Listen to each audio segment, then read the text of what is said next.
Middle East, so you work out of Out of Dubai or? Yeah. Do you live in Dubai? Yeah, I've been there for 10 years. Oh, wicked. Do you like it? Yeah, it's great. You guys ever been? It's Yeah, great. yeah. I go a lot. My works brother there. works there. Yeah, Oh, he's really? a pilot. Yeah.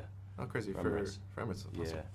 Maybe I've flown his flight. I fly a lot. Yeah, yeah, for sure. Yeah, Sure. it's great. It's a great airline.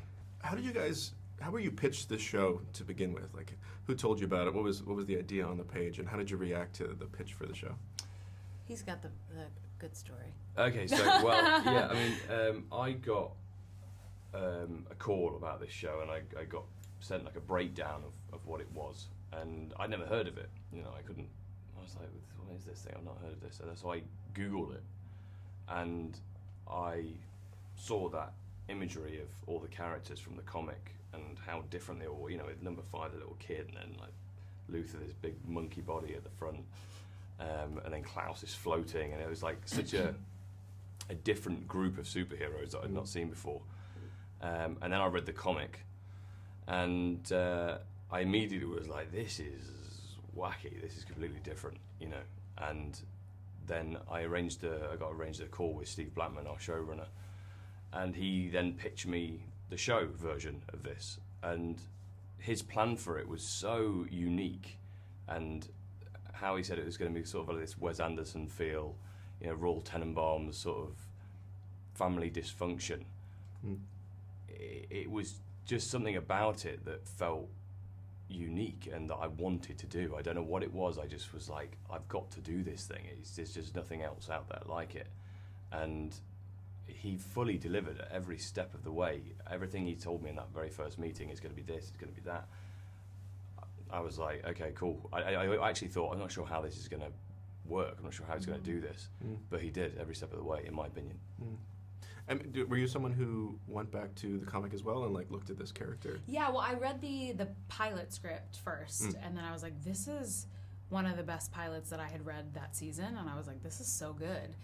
And at the time I was just sending in a self-tape, and so I read the first comic, and then several months later, when it was like it came back around and was going in for my test, then I reread the first one and then I read the second one, and it was just unlike anything. And I'm very new to the whole comics, graphic novels, Comic-Cons, like that whole world is very foreign to me, and so I just loved the idea of being able to read the script, but then like going back and seeing what they pulled from the comics and kind of, you know, Gerard and Gabriel's initial plan for these characters and what they wanted them to look like, and then how they transferred to the page, and then eventually, hopefully, the screen. And it's really cool to see it in its different phases, and to be here kind of representing this like pre-existing comic, which is so brilliant. So yeah.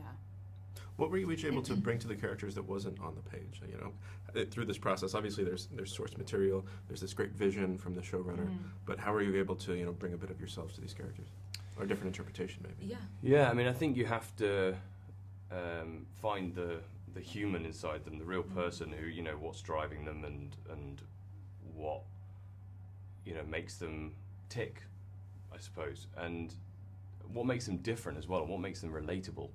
And the thing is with all of these characters is they all have a different hang-up. You know, they've all been affected by the upbringing they've had from their father.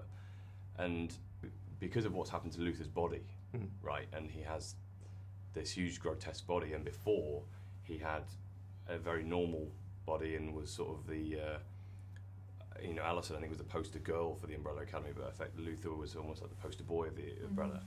And that's damaged him a lot, and he's effectively got a form of body dysmorphia. He's awkward and stuff now. So for me, what I delved into was trying to find, you know, the sensitivity to Luther, like how he's hurting. He's deeply hurting because of what's happened to him, and I think he also is so concerned about what Alison will think of him now.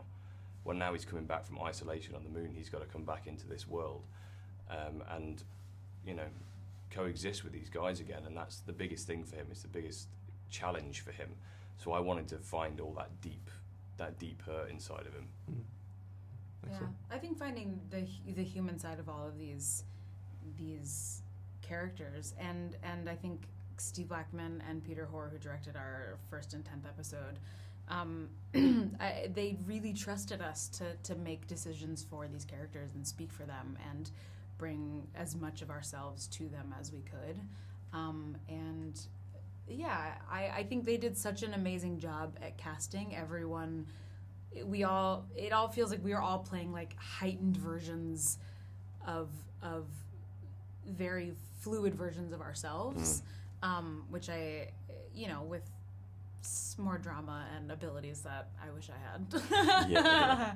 But it kind of happened very naturally and it was very fluid, and everyone kind of slipped into their appropriate slot in the family, and I think some of the best scenes are when we're all together, and that dynamic is kind of fleshed out more and more as the series goes.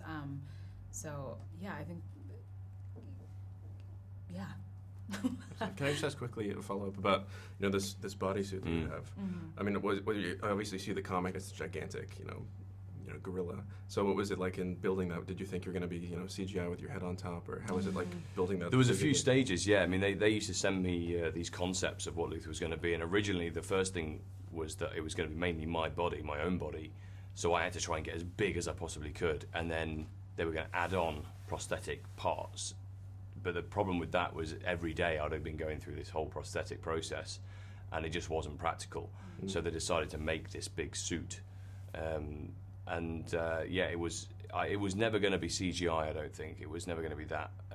Also because I said to Steve very early on, I was like, I want to feel that. I want to feel the weight of the suit. I want to feel what it's like to be that big. So if I was just going to be in a green suit, that was like spandexy suit, and they were going to CGI, and I was like, it doesn't really feel the same, because I want to feel that weight of what it's like to have that awkwardness, and to fight like that and everything, and just to feel it every day. And that changed my performance. I think it changed the way I moved as Luther, and I just felt more awkward, I suppose. Cumbersome. Yeah, cumbersome, yeah. And just aware of this change that he's still dealing with. So yeah, the process of learning about how it was going to turn out was great, actually, just all the different concepts to get sent to me. And it evolved a lot through the whole process. Excellent. Well, thank you guys so much. Thank you, man. Pleasure speaking with you. Thank you. Nice meeting you. Cheers, bud.